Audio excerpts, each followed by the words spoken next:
Quiz and ഫാക്സിൻ്റെ പുതിയൊരു വീഡിയോയിലേക്ക് എല്ലാവർക്കും സ്വാഗതം. ഇന്നത്തെ നമ്മുടെ വീഡിയോ പരിസ്ഥിതി ദിനവുമായി ബന്ധപ്പെട്ട് ക്വിസ് മത്സരത്തിൽ ചോദിക്കാൻ സാധ്യതയുള്ള പ്രധാനപ്പെട്ട ചോദ്യങ്ങൾ ഡിസ്കസ് ചെയ്യുന്ന വീഡിയോ ആണ്. എല്ലാവരും വീഡിയോ അവസാനം വരെ കണ്ട് ഈ വീഡിയോയിൽ പറയുന്ന ചോദ്യങ്ങളെല്ലാം ഇന്ന് തന്നെ പഠിക്കുക. ഈ ദിനവുമായി ബന്ധപ്പെട്ട് നമ്മൾ അപ്ലോഡ് ചെയ്യുന്ന 7ാമത്തെ വീഡിയോ ആണിത്. ഈ വീഡിയോ കണ്ട ഉടൻ തന്നെ മറ്റ് വീഡിയോസ് കൂടി കാണാൻ ശ്രമിക്കുക. എല്ലാത്തിലും ഇമ്പോർട്ടൻ്റ് ആയ ചോദ്യങ്ങൾ തന്നെയാണ് പറഞ്ഞിരിക്കുന്നത്. നമുക്കിനി നേരെ ചോദ്യങ്ങളിലേക്ക് കടക്കാം. അതിനു മുമ്പ് ഈ ചാനൽ ഇതുവരെ സബ്സ്ക്രൈബ് ചെയ്തിട്ടില്ല എങ്കിൽ ഇപ്പോൾ തന്നെ ഈ ചാനൽ ഒന്ന് സബ്സ്ക്രൈബ് ചെയ്യുക. ചോദ്യങ്ങളിലേക്ക് കടക്കുന്നതിന് മുമ്പ് നമുക്ക് കഴിഞ്ഞ വീഡിയോയിലെ ബോണസ് ക്വസ്റ്റ്യൻ്റെ ഉത്തരവും അതിലെ വിന്നേഴ്സിനെയും നോക്കേണ്ടതുണ്ട്. അപ്പോൾ നമുക്ക് അതിലേക്ക് കടക്കാം. അപ്പോൾ ബോണസ് ക്വസ്റ്റ്യൻ എന്താണെന്നാൽ എല്ലാ വീഡിയോയുടെ അവസാനവും നിങ്ങൾക്കായിട്ട് നൽകുന്ന ഒരു ചോദ്യമാണത്. അതിൻ്റെ ഉത്തരം ആരൊക്കെ കമൻറ്റ് ബോക്സിൽ കമൻറ്റ് ചെയ്യുന്നുവോ അതിൽ നിന്ന് കുറച്ച് പേരെ സെലക്ട് ചെയ്തുകൊണ്ട് നമ്മൾ വിന്നേഴ്സായി പ്രഖ്യാപിക്കുകയാണ് ചെയ്യുന്നത്. അപ്പോൾ നമുക്ക് നേരെ കഴിഞ്ഞ വീഡിയോയിലെ ബോണസ് ക്വസ്റ്റ്യൻ എന്തായിരുന്നു എന്ന് നോക്കാം. കഴിഞ്ഞ വീഡിയോയിലെ ബോണസ് ചോദ്യം ഇതായിരുന്നു: കേരളത്തിൽ ഏറ്റവും കൂടുതൽ ഭൂമി കൃഷി ആവശ്യത്തിന് ഉപയോഗിക്കുന്ന ജില്ല ഏതാണ്? ഇതിൻ്റെ ശരിയായ ഉത്തരം പാലക്കാട് ജില്ലയാണ്. ഇനി നമുക്ക് ആരൊക്കെയാണ് വിന്നേഴ്സ് എന്ന് നോക്കാം. കഴിഞ്ഞ വീഡിയോയിലെ ബോണസ് ക്വസ്റ്റ്യൻ്റെ വിന്നേഴ്സ് ഇവരൊക്കെയാണ്: Pranav, Sanviya, Ann Fathima, Badrinath, Safa Fathima, Snehal RS, Amal, Parvana Sujeesh Manayil, Nandana KP, Aadish Raj, Ayisha, Janvi, Lisma K, Romith KK, Devapriya R. ഇവരൊക്കെയാണ് നമ്മുടെ കഴിഞ്ഞ വീഡിയോയിലെ ബോണസ് ക്വസ്റ്റ്യൻ്റെ വിന്നേഴ്സ്. ഇതേപോലെ ഈ വീഡിയോയുടെ അവസാനവും നിങ്ങൾക്കായിട്ടൊരു ബോണസ് ക്വസ്റ്റ്യൻ നൽകിയിട്ടുണ്ട്. എല്ലാവരും അത് വീഡിയോ അവസാനം വരെ കണ്ട് അതിൻ്റെ ഉത്തരവും ഇതുപോലെ കമൻറ്റ് ബോക്സിൽ രേഖപ്പെടുത്തുക. ഈ വീഡിയോയിലെ ഒന്നാമത്തെ ചോദ്യം ഇതാണ്: ധവള വിപ്ലവത്തിൻ്റെ പിതാവ് എന്നറിയപ്പെടുന്നത് ആരാണ്?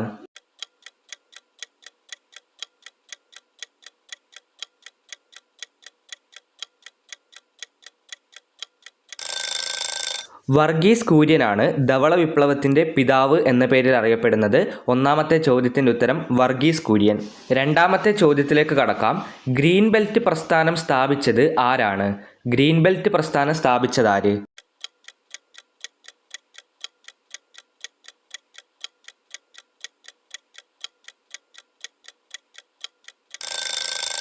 ഗ്രീൻ ബെൽറ്റ് പ്രസ്ഥാനം സ്ഥാപിച്ചത് വാങ്കാരി മാതായി ആണ്. വാങ്കാരി മാതായിയെ പറ്റി നമ്മുടെ കഴിഞ്ഞ വീഡിയോയിൽ കുറച്ച് കാര്യങ്ങൾ പറഞ്ഞിരുന്നു. അപ്പോൾ ഈ വീഡിയോസ് കണ്ട ഉടൻ തന്നെ മറ്റ് വീഡിയോസ് കാണാത്തവരാണെങ്കിൽ ആ വീഡിയോസ് കൂടി കാണുക. മൂന്നാമത്തെ ചോദ്യത്തിലേക്ക് കടക്കാം. ഇന്ത്യയിലെ ആദ്യത്തെ ജല മ്യൂസിയം എവിടെയാണ്?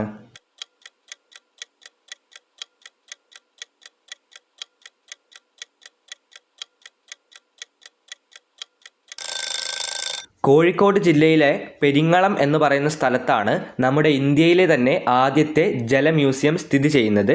മൂന്നാമത്തെ ചോദ്യത്തിൻ്റെ ഉത്തരം പെരിങ്ങളം, കോഴിക്കോട്. നാലാമത്തെ ചോദ്യത്തിലേക്ക് കടക്കാം. എക്കോസിസ്റ്റം എന്ന പദം ആദ്യം നിർദ്ദേശിച്ചത് ആരാണ്? എക്കോസിസ്റ്റം എന്ന പദം നമ്മളെല്ലാവരും കേട്ടിട്ടുണ്ട്. ആ പദം ആദ്യമായി നിർദ്ദേശിച്ചത് ആരാണ്?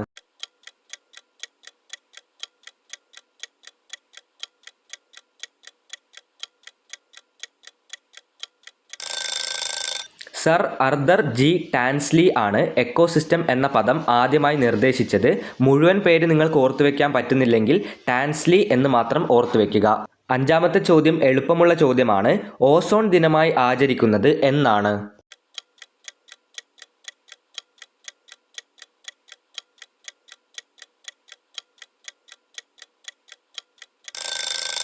സെപ്റ്റംബർ 16-ാം തീയതിയാണ് ഓസോൺ ദിനമായി ആചരിക്കുന്നത്.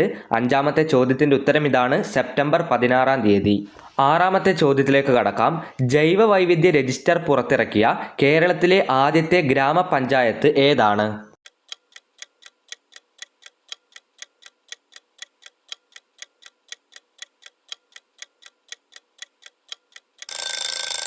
ജൈവ വൈവിധ്യ രജിസ്റ്റർ പുറത്തിറക്കിയ കേരളത്തിലെ ആദ്യത്തെ ഗ്രാമപഞ്ചായത്ത് എടവക ഗ്രാമപഞ്ചായത്താണ്. അത് സ്ഥിതി ചെയ്യുന്നത് വയനാട് ജില്ലയിലാണ്. അപ്പോൾ ഏതാണ് ജില്ല എന്നും ചോദിക്കാൻ സാധ്യതയുണ്ട്. ചിലപ്പോൾ എടവക എന്ന ഗ്രാമപഞ്ചായത്ത് ഏത് ജില്ലയിലാണ് എന്ന് ചോദിക്കാനും സാധ്യതയുണ്ട്. അതുകൊണ്ട് ഇത് രണ്ടും ഓർത്തു വയ്ക്കുക. ഏഴാമത്തെ ചോദ്യം: world wide fund for nature എന്നതിൻ്റെ ചിഹ്നം എന്താണ്?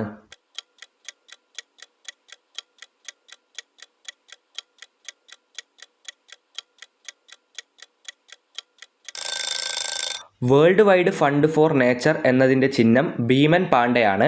World wide fund for nature എന്താണെന്ന് എല്ലാവർക്കും അറിയാം. നമ്മുടെ മുമ്പുള്ള വീഡിയോസിലും ഉണ്ടായിരുന്ന ചോദ്യമാണ്.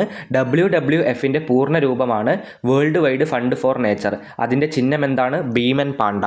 എട്ടാമത്തെ ചോദ്യത്തിലേക്ക് കടക്കാം. കേരളത്തിൽ ഏറ്റവും കുറവ് വനഭൂമിയുള്ള ജില്ല ഏതാണ്? അതായത് നമ്മുടെ കേരളത്തിൽ ഏറ്റവും കുറവ് ഫോറസ്റ്റ് ഏരിയ ഉള്ള ജില്ല ഏത്?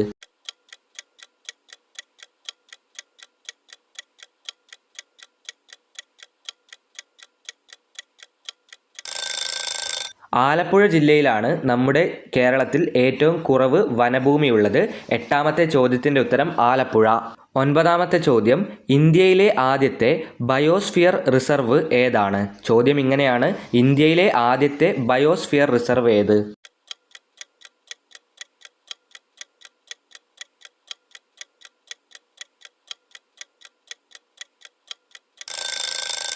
നീലഗിരി ബയോസ്ഫിയർ റിസർവ് ആണ് ഇന്ത്യയിലെ തന്നെ ആദ്യത്തെ ബയോസ്ഫിയർ റിസർവ്. ഒൻപതാമത്തെ ചോദ്യത്തിൻ്റെ ഉത്തരം നീലഗിരി ബയോസ്ഫിയർ റിസർവ്. പത്താമത്തെ ചോദ്യത്തിലേക്ക് കടക്കാം. ചിന്നാർ സംരക്ഷണ മേഖല ഏത് ജില്ലയിലാണ് സ്ഥിതി ചെയ്യുന്നത്? ചിന്നാർ സംരക്ഷണ മേഖല ഏത് ജില്ലയിലാണ്?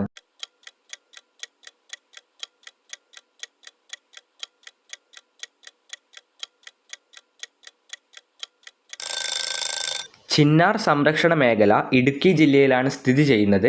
ഇതൊരു വൈൽഡ് ലൈഫ് സാങ്ച്വറിയാണ്. വീഡിയോയിലെ പത്താമത്തെ ചോദ്യത്തിലേക്ക് കടക്കാം. അതിനു മുമ്പ് ഈ ചാനൽ ഇതുവരെ സബ്സ്ക്രൈബ് ചെയ്യാത്തവരാണെങ്കിൽ ഇപ്പോൾ തന്നെ ഒന്ന് സബ്സ്ക്രൈബ് ചെയ്യുക.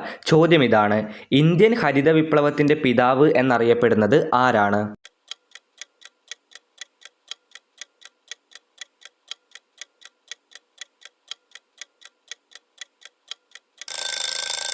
ഡോക്ടർ MS സ്വാമിനാഥനാണ് ഇന്ത്യൻ ഹരിത വിപ്ലവത്തിൻ്റെ പിതാവ് എന്ന പേരിൽ അറിയപ്പെടുന്നത്. 11ാമത്തെ ചോദ്യം, ഇന്ത്യൻ പരിസ്ഥിതി ശാസ്ത്രത്തിൻ്റെ പിതാവ് എന്ന പേരിൽ അറിയപ്പെടുന്നത് ആരാണ്?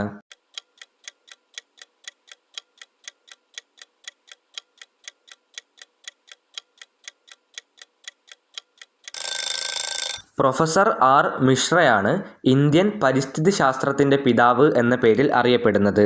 12ാമത്തെ ചോദ്യം, ഇന്ത്യൻ പരിസ്ഥിതി ശാസ്ത്രത്തിൻ്റെ മാതാവ് എന്ന പേരിൽ അറിയപ്പെടുന്നത് ആരാണ്?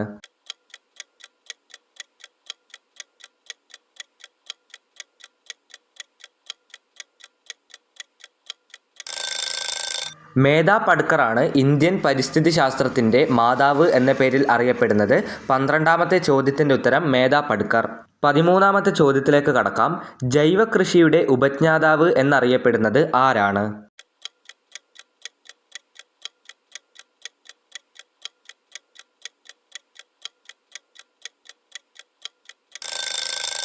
മസനോബു ഫുക്കുവോക്കയാണ് ജൈവ കൃഷിയുടെ ഉപജ്ഞാതാവ് എന്ന പേരിൽ അറിയപ്പെടുന്നത്. 14ാമത്തെ ചോദ്യം, ആധുനിക പരിസ്ഥിതിയുടെ പിതാവ് എന്നറിയപ്പെടുന്നത് ആരാണ്?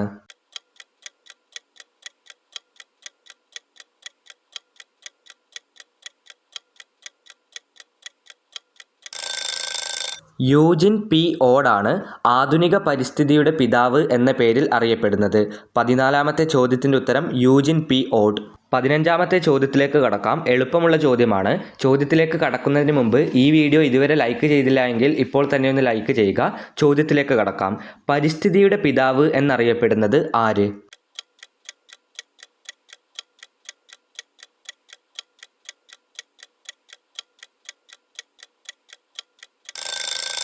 അലക്സാണ്ടർ വോൺ ഹംബോൾട്ട് ആണ് പരിസ്ഥിതിയുടെ പിതാവ് എന്ന പേരിൽ അറിയപ്പെടുന്നത്.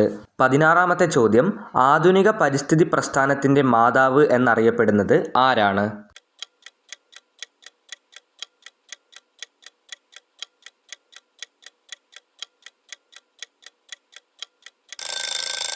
റേച്ചൽ കഴ്സൺ ആണ് ആധുനിക പരിസ്ഥിതി പ്രസ്ഥാനത്തിൻ്റെ മാതാവ് എന്ന പേരിൽ അറിയപ്പെടുന്നത്. 17ാമത്തെ ചോദ്യത്തിലേക്ക് കടക്കാം. ഇക്കോളജി എന്ന വാക്ക് ആദ്യമായി ഉപയോഗിച്ചത് ആരാണ്?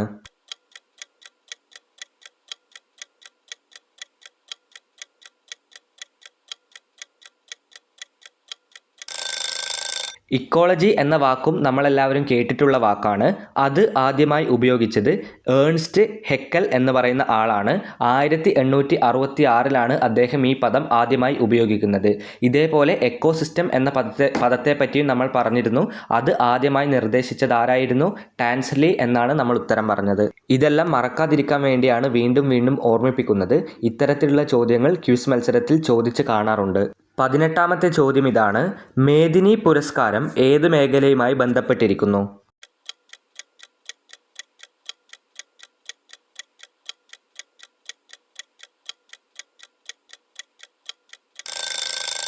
ഇങ്ങനെയൊരു ചോദ്യം പരിസ്ഥിതി ദിനവുമായി ബന്ധപ്പെട്ട് ചോദിക്കുകയാണെങ്കിൽ കൂടുതൽ കുട്ടികൾക്കും അറിയാൻ സാധിക്കുന്നതാണ്. ഇങ്ങനെയൊരു പുരസ്കാരം പരിസ്ഥിതിയുമായി ബന്ധപ്പെട്ട പുരസ്കാരം തന്നെയായിരിക്കും. അടുത്ത ചോദ്യത്തിലേക്ക് കടക്കുന്നതിന് മുമ്പ് നമ്മുടെ വാട്സപ്പ് ഗ്രൂപ്പിനെ പറ്റി പറയുവാനുണ്ട്. ക്വിസ് ആൻഡ് ഫാക്ട്സ് എന്ന യൂട്യൂബ് ചാനലിൻ്റെ വാട്സപ്പ് ഗ്രൂപ്പിൻ്റെ ലിങ്ക് താഴെ നിങ്ങൾക്ക് ഡിസ്ക്രിപ്ഷൻ ബോക്സിൽ ലഭിക്കുന്നതാണ്. അതിൽ ക്ലിക്ക് ചെയ്തുകൊണ്ട് നിങ്ങൾ നമ്മുടെ വാട്സപ്പ് ഗ്രൂപ്പിൽ ജോയിൻ ചെയ്യുകയാണെങ്കിൽ നമ്മൾ അപ്ലോഡ് ചെയ്യുന്ന എല്ലാ ക്വിസ് വീഡിയോസിൻ്റെയും ചോദ്യങ്ങളും ഉത്തരങ്ങളും നിങ്ങൾക്ക് PDF രൂപത്തിൽ ലഭിക്കുന്നതാണ്. അത് നോക്കി നിങ്ങൾക്ക് ഈസിയായി പഠിക്കാൻ സാധിക്കുന്നതാണ്. അതുകൊണ്ട് നോട്ട്സ് ലഭിക്കുവാനായി നമ്മുടെ വാട്സപ്പ് ഗ്രൂപ്പിൽ ജോയിൻ ചെയ്യുക. താഴെ ഡിസ്ക്രിപ്ഷൻ ബോക്സിൽ ലിങ്ക് നൽകിയിട്ടുണ്ട്. വീഡിയോയിലെ 19ാമത്തെ ചോദ്യത്തിലേക്ക് കടക്കാം. ഇന്ത്യയിൽ ഏറ്റവും കൂടുതൽ വനമുള്ള സംസ്ഥാനം ഏതാണ്? അതായത് നമ്മുടെ ഇന്ത്യയിൽ ഏറ്റവും കൂടുതൽ ഫോറസ്റ്റ് മേഖലയുള്ള സംസ്ഥാനം ഏത്?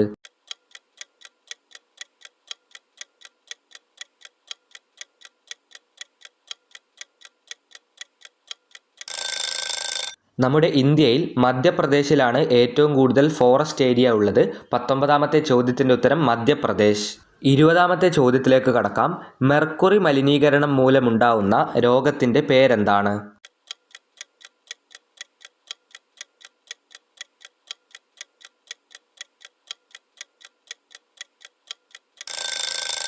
മെർക്കുറി മലിനീകരണം അഥവാ മെർക്കുറി പൊല്യൂഷൻ മൂലമുണ്ടാവുന്ന രോഗത്തിൻ്റെ പേരാണ് മിനമാത. ഇനി നമുക്ക് ഈ വീഡിയോയിലെ ബോണസ് ചോദ്യത്തിലേക്ക് കടക്കാം. ചോദ്യം വായിച്ച ഉടൻ തന്നെ ഉത്തരമറിയുന്ന എല്ലാവരും ഉത്തരം കമൻറ്റ് ബോക്സിൽ രേഖപ്പെടുത്തുക. ചോദ്യം ഇതാണ്: ഉത്തരാഖണ്ഡിലെ ചമോലി ജില്ലയിൽ വനനശീകരണത്തിനെതിരെ രൂപം കൊണ്ട സംഘടന ഏതാണ്? ഉത്തരമറിയുന്ന എല്ലാവരും കമൻറ്റ് ബോക്സിൽ ഉത്തരം രേഖപ്പെടുത്തുക. ഉത്തരത്തിൻ്റെ കൂടെ നിങ്ങളുടെ പേര് കൂടി രേഖപ്പെടുത്താൻ മറക്കരുത്. പേര് രേഖപ്പെടുത്താതെ ഉത്തരം മാത്രം നിങ്ങൾ കുറേ പേർ താഴെ കമൻറ്റ് ബോക്സിൽ പറയുന്നുണ്ട്. നിങ്ങളുടെ പേര് പറഞ്ഞില്ലെങ്കിൽ നിങ്ങൾ ആരാണെന്ന് നമ്മൾക്ക് മനസ്സിലാവുകയില്ല. അതുകൊണ്ട് പേര് നിർബന്ധമായും നിങ്ങളുടെ ഉത്തരത്തിൻ്റെ കൂടെ പറയുക. അപ്പോൾ ഈ വീഡിയോ ഇവിടെ വെച്ച് അവസാനിപ്പിക്കുകയാണ്. ഈ വീഡിയോ അവസാനം വരെ കണ്ട എല്ലാവർക്കും നന്ദി, നമസ്കാരം. ഇതേപോലെ കുറേ വീഡിയോസ് നമ്മുടെ ചാനലിൽ ഓൾറെഡി അപ്ലോഡ് ചെയ്തിട്ടുണ്ട്. ആ വീഡിയോസ് കാണാത്തവരാണെങ്കിൽ ഇപ്പോൾ തന്നെ പോയി ആ വീഡിയോസ് കൂടി കാണുക. അപ്പോൾ ഈ വീഡിയോ അവസാനം വരെ കണ്ട എല്ലാവർക്കും ഒരിക്കൽ കൂടി നന്ദി, നമസ്കാരം.